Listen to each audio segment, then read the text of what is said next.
العليم من الشيطان الرجيم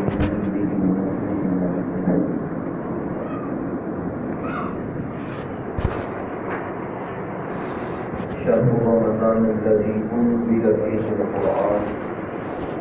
هدى للناس وبينات من الهدى والفرقان.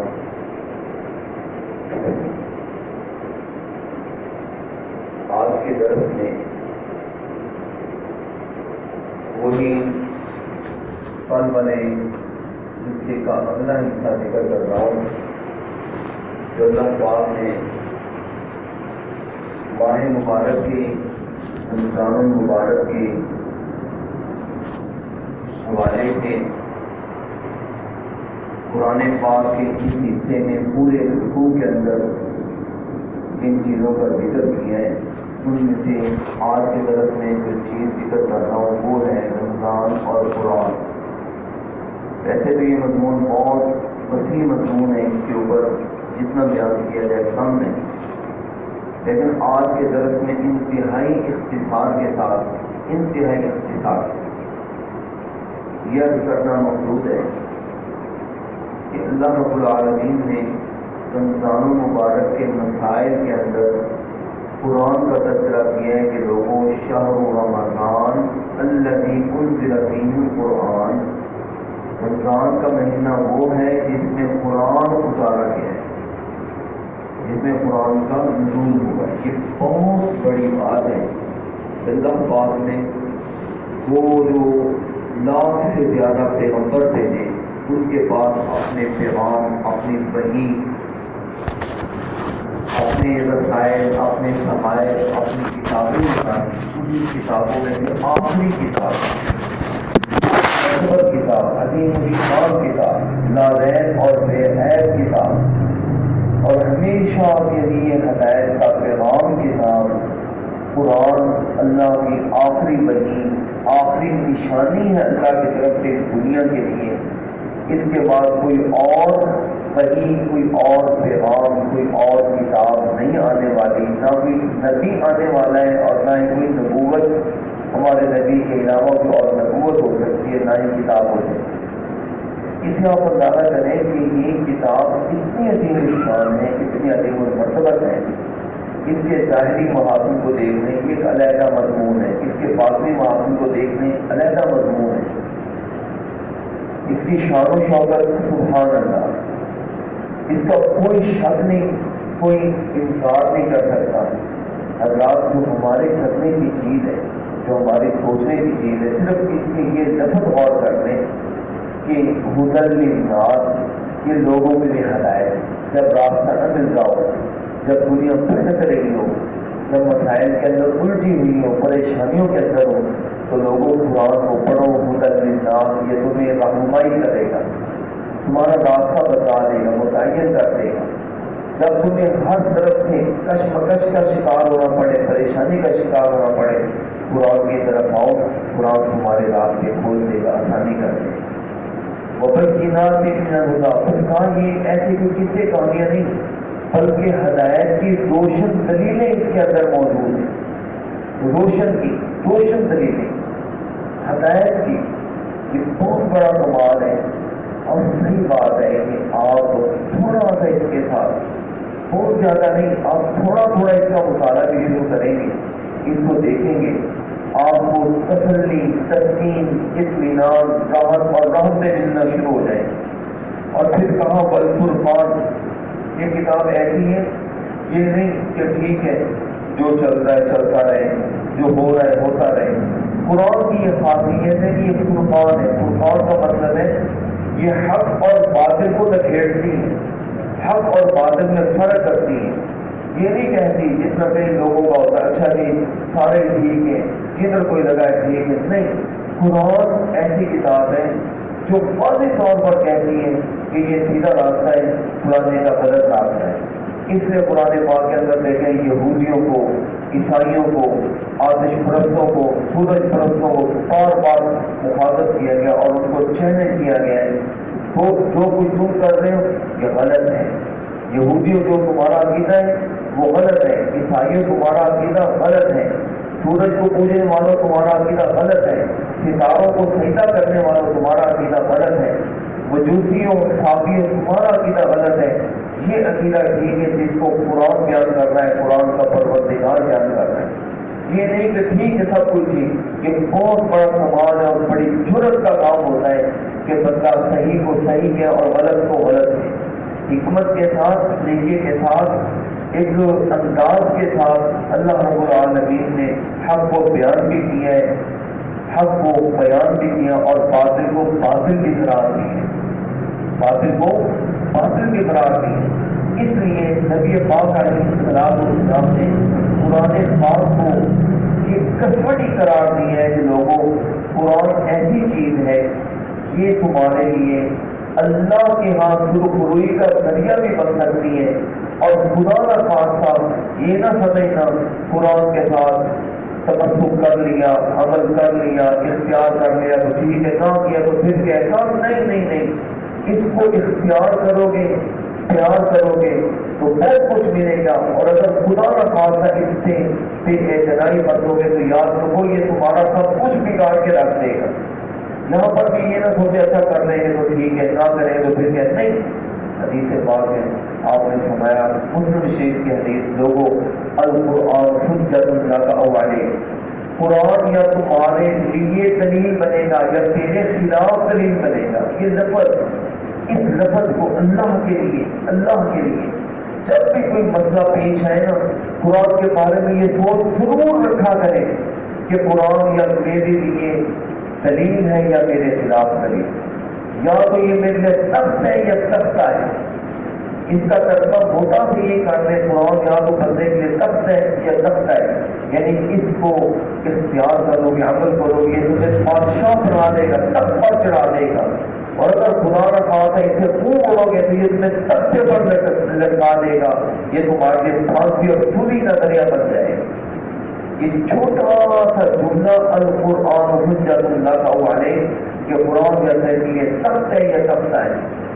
اس چیز کو 19 پارے کے پہلے صفحے پر اللہ رب العالمین نے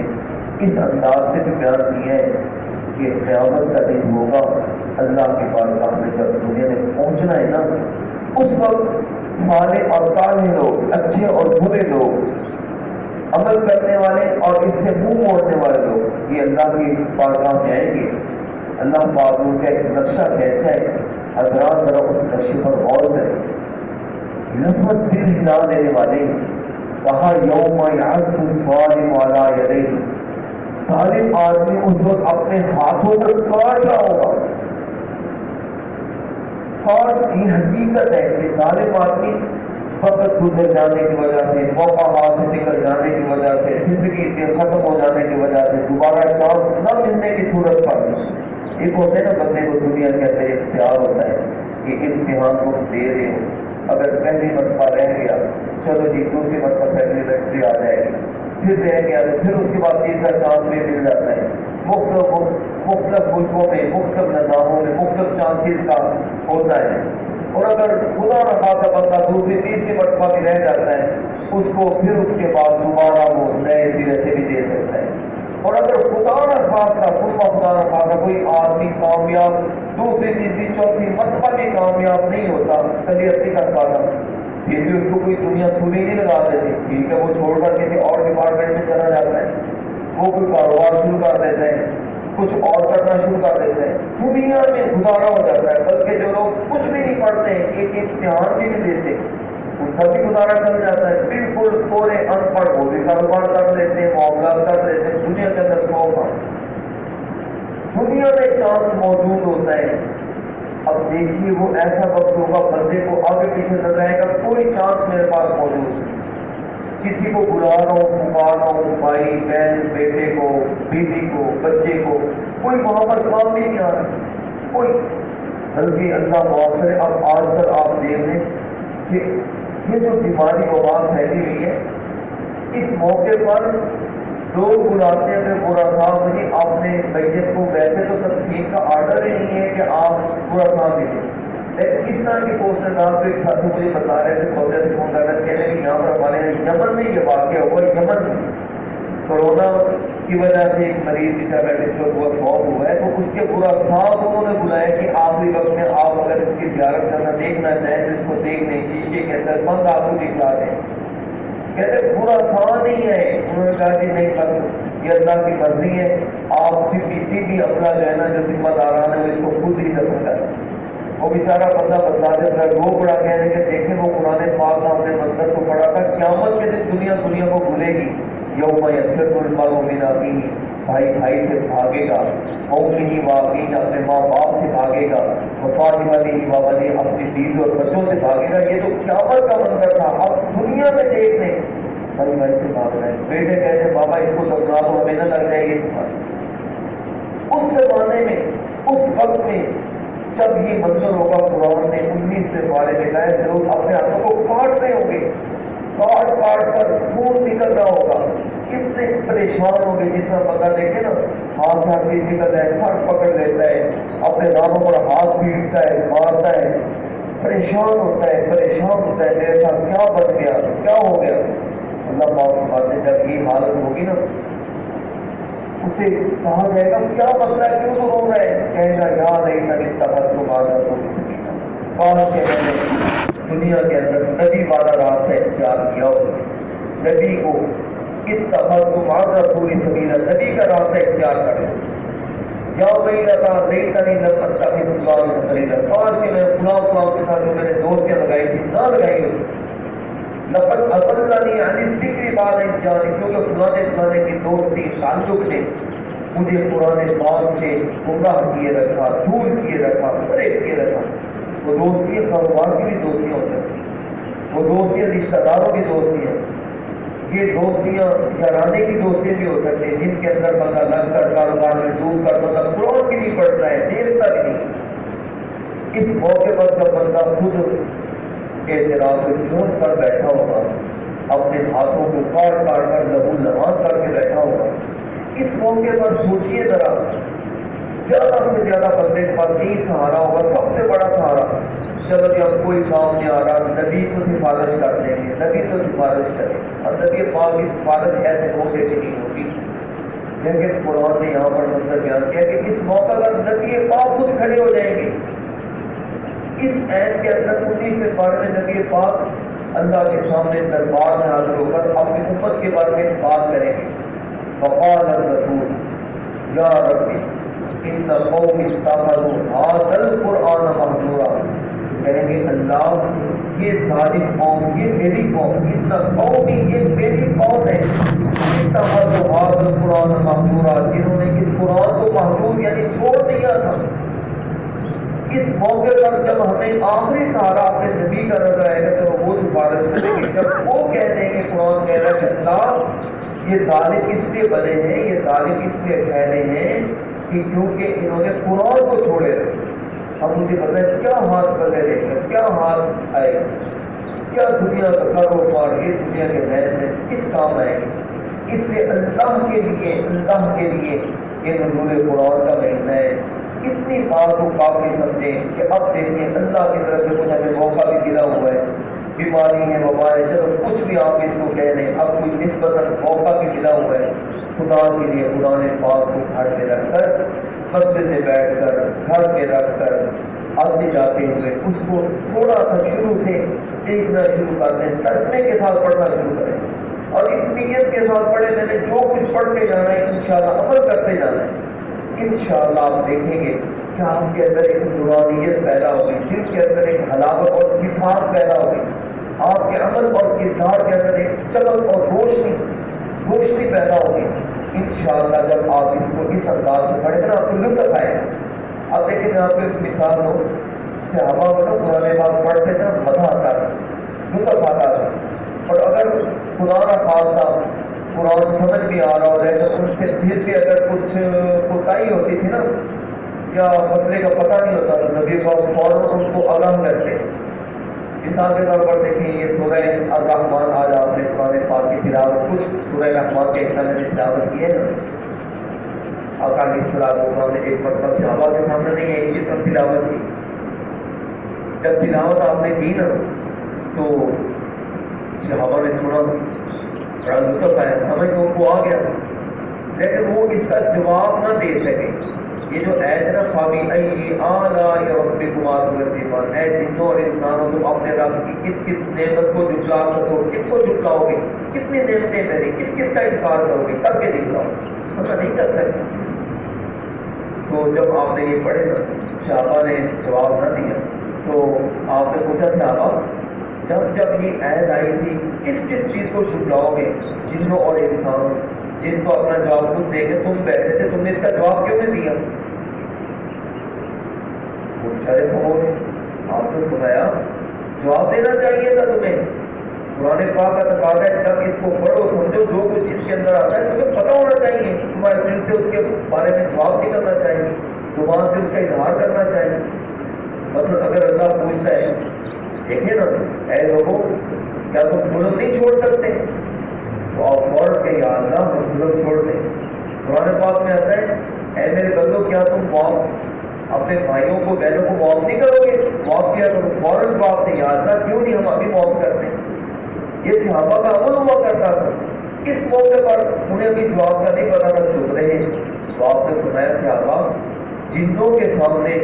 میں نے یہ صورت پڑھی تھی، انہوں نے جب میں فَبِأَيِّ آلَاءِ رَبِّكُمَا تُكَذِّبَانِ پڑھتا تھا وہ اس کا جواب دیتے تھے، تم بھی جواب دیا کرو۔ اور اس کا جواب آپ نے یہ سکھایا کہ جب پڑھو نا سنو تو یہ جواب دیا کرو لا بِشَيْءٍ مِّن نِّعَمِكَ رَبَّنَا نُكَذِّبُ فَلَكَ الْحَمْدُ، اللہ تیری نعمتوں میں سے ایک نعمت بھی ایسی نہیں ہے کہ جس کا ہم انکار کریں۔ اللہ پوچھتے نا کس کس نعمت کا انکار کرو گے، تو آگے سے جواب کیا دینا ہے، اللہ تیری نعمتوں میں سے کسی نعمت کا ہم انکار نہیں کر سکتے، نہ کرتے ہیں۔ فَلَكَ الْحَمْدُ، مالک تیری تعریف۔ یہ چھوٹا سا جواب یاد کر لیں، ربنا لا بشیء من نعمک ربنا نکذب فلک الحمد۔ خیر بات یہ کر رہا تھا دیکھیں صحابہ کرام ہر ایت پر جھوم جاتے، سمجھ آتی، زبان سے اس کا جواب نکلتا، اور اگر خدا نہ خاصہ کبھی ان کو یہ کمی ہوتی تو آپ علیہ السلام فوراً ان کو آگاہ کرتے۔ چنانچہ اپنی زندگیوں کو اسی طرح کا بنائیں، قرآن کے ساتھ بالخصوص ماہ مبارک کے اندر اس کا تعلق ہے، اللہ نے اس کو نازل کیا ہے۔ اب آپ دیکھیں نا 3 روزے آج 3 کا روزہ گزر رہا ہے، کوشش کریں گے یار ہم نے نا جیسے کیسے کر کے نا اس ماہ مبارک کے اندر تفسیر والا قرآن پاک ایک مرتبہ پڑھ لیں، بیٹھ جائیں، تلاوت بھی کریں، ساتھ اس کا مفہوم ترجمہ دیکھتے جائیں، ساتھ نیچے اس کا تشریح دیکھتے جائیں، انشاءاللہ آپ کو بہت ساری چیزیں ساتھ یہ پورے مہینے کے اندر آپ کے ذہن میں آ جائیں گی۔ پھر خاص بات کو آپ سنیں گے کہ مجھے اس کو انڈر لائن کرنا چاہیے، نشان لگائیں، بار بار اس کو پڑھیں، بار بار دیکھیں، انشاءاللہ اللہ پاک اس کی وجہ سے برکتیں نازل فرمائے گا۔ اور سب سے بڑی بات یہ ہے کہ قیامت کے دن ہم ظالموں کی صف میں اور اپنے آپ کو کاٹنے والوں کی صف میں اور خدا نہ خاصہ نبی پاک علیہ السلام کے نے جن کے خلاف سفارش کرتے ہیں ان کی صف میں ہم شامل نہیں ہوں گے۔ اللہ رب العالمین ہمیں اس کا اہل بنائے۔ آپ کا الحمد للہ رب العالمین والعاقبۃ للمتقین والصلاۃ والسلام علی اشرف الانبیاء والمرسلین وإلہکم الہ واحد لا الہ الا هو الرحمن الرحیم لا اله الا هو اللهم إنا نشهد بأنك أنت الله لا إله إلا أنت الأحد الصمد الذي لم يلد ولم يولد ولم يكن له لا إله إلا أنت سبحانك إنا كنا من الظالمين لا إله إلا أنت سبحانك إنا كنا من الظالمين۔ اے الہ العالمین ہمیں قرآن کے ساتھ محبت عطا فرما دے، قرآن کے ساتھ وابستگی عطا فرما دے، اس کا تعلق عطا فرما دے۔ اللہ اس کو پڑھنے کی، اس کا فہم حاصل کرنے کی، سمجھنے کی اور پھر عمل کرنے کی توفیق نصیب فرما دے۔ اللہ کی تیری کتاب ناریب کتاب، تیری آخری کتاب، اللہ ہمیں اس کے ساتھ محبت کرنے کی توفیق عطا فرما، اپنے دکھ درد اس سے بانٹنے کی توفیق نصیب فرما، اپنے معاملات اس کے مطابق کرنے کی توفیق عطا فرما۔ اللہ اپنے نشست و برپات نشیب و فرار زندگی کے جمیع معاملات اس کے مطابق حل کرنے کی توفیق نصیب فرما۔ اللہ ہمارے دلوں کے غم کو دور فرما دے، اللہ ہمارے دلوں کے غم کو دور فرما دے، اللہ دل کی کجیوں کو ختم فرما دے،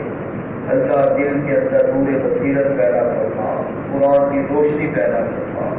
اللہ ہماری زندگیوں کے اندر قرآن کی حلاوت پیدا فرما دے، قرآن کے ساتھ الفت پیدا فرما دے۔ اللہ ہماری چھوٹی چھوٹی دعاؤں کو قبول فرما دے۔ رب اغفر وارحم وانت خیر الراحمین۔ صلی اللہ تعالی علی خیر خلقہ محمد وعلی آلہ